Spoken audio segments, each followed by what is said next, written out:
Ndugu zangu katika Kristo, tumsifu Yesu Kristo. Mungu ni mwema kila wakati. Basi karibuni katika tafakari ya Dominika hii, ikiwa Dominika ya kwanza ya Kwaresma ya mwaka C wa kanisa. Wazo kuu la leo, mwambie yako, majaribu yapo. Majaribu yapo. Katika safari yetu ya maisha, majaribu yapo. Na somo hili au wazo hili linapata mizizi yake katika masomo tutakayoyasikia leo. Nataka nianze kidogo kwa mfano. Padri mmoja katika safari zake za utume alikutana na kijana mmoja. Basi yule kijana akamkaba yule padri. Padri akamwambia, kijana, kuna shida gani? Akamwambia, mzee wangu, chagua moja kati ya haya, pesa au uhai. Yule padri akasema, mimi nitatoa pesa tu. Basi padri akafungua pochi, katika kutoa ile kijana akaona ndani mwake kuna Roman cola. Akasema, samani, kumbe ni padri? Akasema, ndio. Akasema, samani, hata mimi ni Mkristo. Padri akasema, basi kwa sababu ni baridi, basi chukua kasigara kidogo. Yule jambazi akasema, nashukuru sana baba, mimi nimefunga. Padri akajua hapa hamna kitu. Lakini wazo kuu tubaki kwamba huo ni mchapo tu, lakini tubaki katika wazo kwamba majaribu yapo. Somo letu la kwanza linatoka kitabu cha Kumbukumbu la Torati, ile sura ya 26 aya ya 4 mpaka ya 10. Kitabu hiki kinapata chimbuko lake katika tafsiri ya maneno yanayopatikana katika ile sura ya 17 aya ya 18, ambapo mfalme anapaswa kuandika nakala ya pili ya sheria.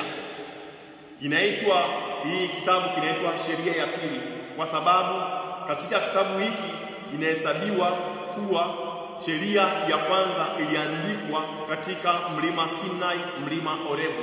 Hii sheria ya pili iliandikwa katika uwanda wa Moabu. Mwandishi wa kitabu hiki ni Musa, inaaminika kuwa ni Musa. Katika kitabu hiki Musa anaendelea kuwatahadharisha watu wake kuhusu nchi wanayoiendea.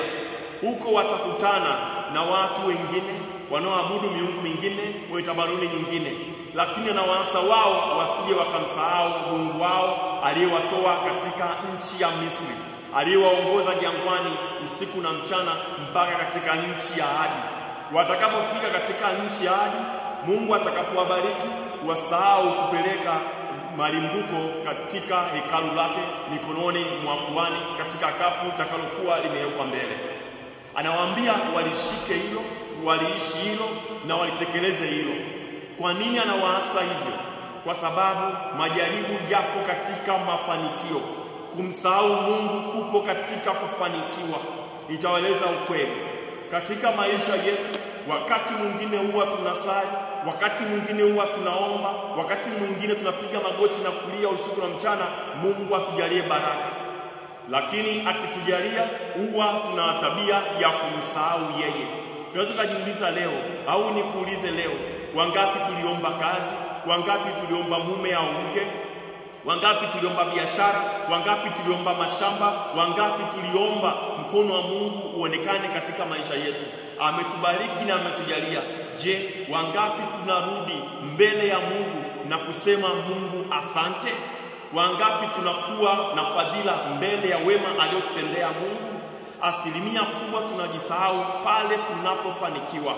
Hata katika maisha yetu tu ya kawaida nitawaeleza. Wakati mwingine unakuta mtu anakupigia simu usiku na mchana, usiku wa manane, saa nyingine anakutumia message akiomba msaada. Unavumilia, lakini mwisho unasema wacha nimsaidie, wacha nimpatie hiki anachokihitaji. Lakini majibu yake utaona ni kaemoji kadogo tu kameandikwa hivi, kamekaa hivi, au watu neno asante. Anakosa roho ya shukrani. Alituma message ndefu kuomba, lakini anapopata anatuma ka message hivi au anapotea kabisa, hamna mawasiliano. Inaumiza sana yule anayetoa msaada. Ni hivyo mbele ya Mungu.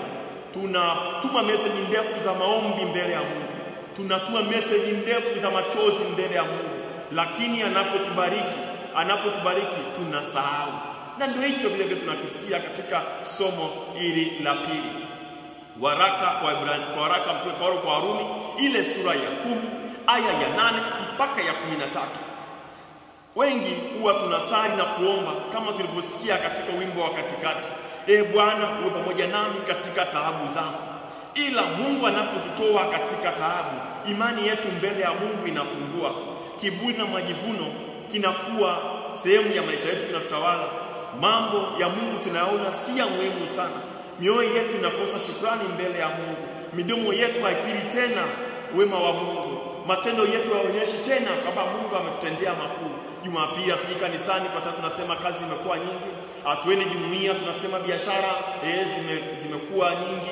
Hatuwezi kufanya mambo fulani ya kimungu kwa sababu tunaona tumebanwa na mambo ya malimwengu.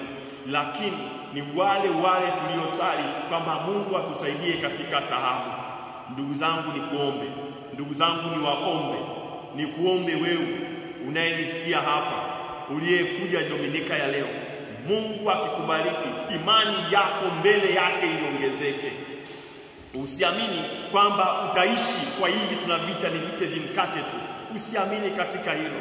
Amini kwamba mtu hataishi kwa mkate tu, kama tunavyosikia katika somo la Injili, ile Injili ya Luka sura ya 4 aya ya 1 mpaka ya 13. Yesu anajaribiwa, Yesu anapelekwa jangwani, na majaribio haya tunaweza kukuta katika Injili ya Mathayo ile sura ya 4 aya ya 1 mpaka 11, au Injili ya Marko ile sura ya 1 aya ya 12 mpaka ya 13.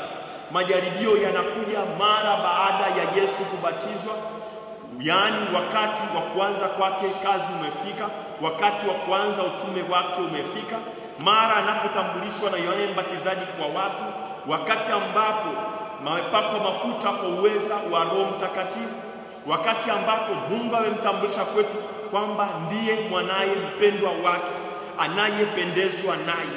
Ndipo hapo majaribu yanaanza.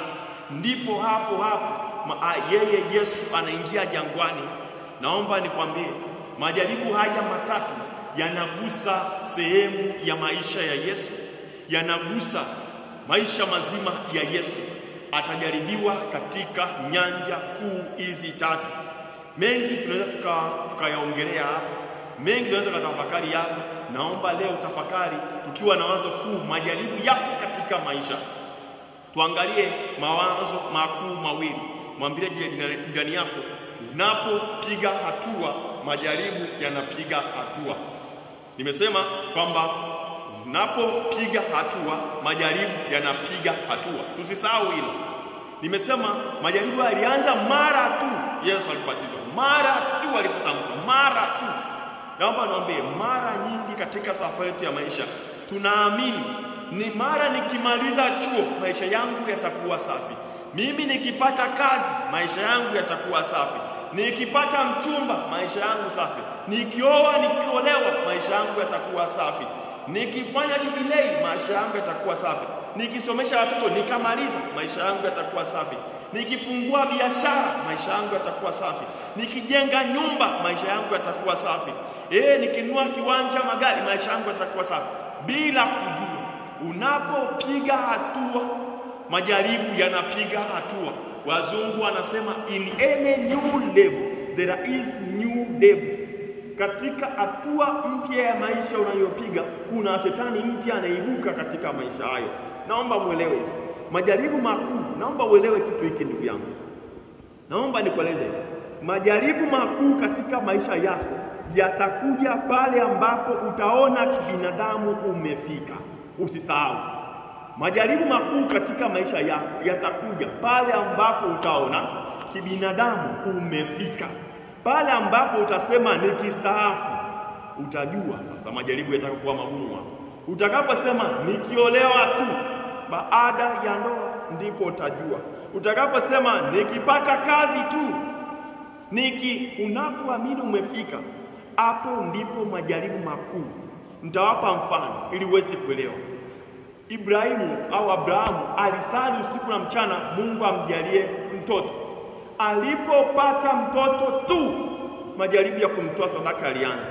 Kitabu cha Mwanzo ile sura ya 22 aya ya 1 mpaka 18.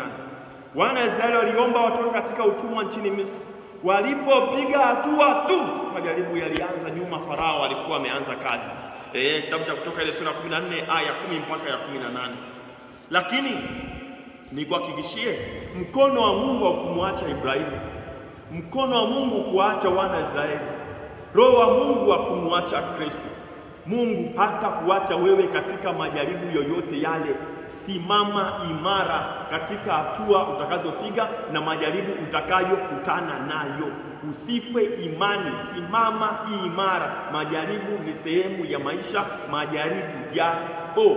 Unapopiga hatua, majaribu yanapiga hatua. Tambua hilo. La pili, simama imara. Simama imara. Naomba niwaambie tumesikia Yesu akijaribiwa lakini akisimama imara. Na maandiko yanasema yeye alijaribiwa kama sisi katika mambo yote ila kutenda dhambi. Waraka kwa Ibrania ile sura ya 4 aya ya 15. Na kwa kuwa mwenyewe alipata majaribu, aweza kuwasaidia wale wanaojaribiwa. Waraka ule kwa Ibrania ile sura ya 2 aya ya 18. Unaweza kujiuliza, je, Yesu alijaribiwa kama mimi? Mbona kipindi chake kulikuwa kuna magari, kuna majumba, kuna mapesa, kuna mambo ya kifahari kama sasa hivi? Inakuwaje unasema Yesu alijaribiwa kama mimi? Naomba nikwambie, majaribu yapo katika nyanja kuu 3 ambazo Kristo alijaribiwa. Na unapoanguka katika nyanja hizi ndipo dhambi zinatokea. Yesu alijaribiwa katika nyanja na sisi tunajaribiwa katika nyanja kuu 3. Ili kuzielewa hizi nyanja kuu 3, kasome katika waraka wa kwanza Mtume Yohane kwa watu wote ile sura ya 2 aya ile ya 16. Naomba niwaambie sasa, jaribio moja baada ya lingine ya Yesu kwa haraka. La kwanza aliambiwa badili mawe kuwa mkate. Jaribio hili linafanana na ile habari ya mana ya wana wa Israeli kule jangwani. Wao walishindwa jaribio hili, lakini Kristo analishinda. Mjaribu anamwambia, ikiwa ndiwe mwana wa Mungu, ikiwa ndiwe mwana wa Mungu. Utalisikia tena jaribio hili katika safari yake akiwa msalabani. Ikiwa ndiwe mwana wa Mungu, shuka msalabani. Injili ya Mathayo sura 27 aya 40. Yaani tumia madaraka yako kwa manufaa yako. Majaribio yapo katika nyanja hii. Tutakutana nayo katika safari ya maisha. Shetani atakwambia, ikiwa wewe ndiwe baba, amua muda wa kurudi. Ikiwa wewe ndiwe mama, fanya hivi. Ikiwa wewe si bosi, wewe si una pesa, wewe si una cheo, tumia hayo madaraka kwa manufaa yako binafsi. Naomba nikwambie, katika jaribio la namna hii usije ukaingia kishawishini. Mtu ataishi kwa mkate tu. Yesu ananukuu Kumbukumbu la Torati ile sura ya 8 aya ya 3. Hivi vyeo na madaraka yote na mamlaka yote yatapita. Wewe mtumaini Mungu tu. Naomba nikwambie, jaribio la pili, akampandisha juu mlimani akamonyesha milki. Hizi ni tamaa za macho. Wana wa Israeli walianguka, waliabudu ndama wa shaba, Kutoka ile sura ya 32. Lakini Kristo alishinda. Mara nyingi tunaanguka kwa tamaa za macho ya malimwengu. Tunataka mafanikio ya haraka. Wengine tumeumiza wengine kwa mafanikio ya haraka. Tumeenda kwa waganga, tumetenda dhambi kubwa za ajabu zilizosemeka kwa sababu ya kutaka tamaa za macho, tuonekane mbele ya macho, mbele ya watu kwamba tumefanikiwa.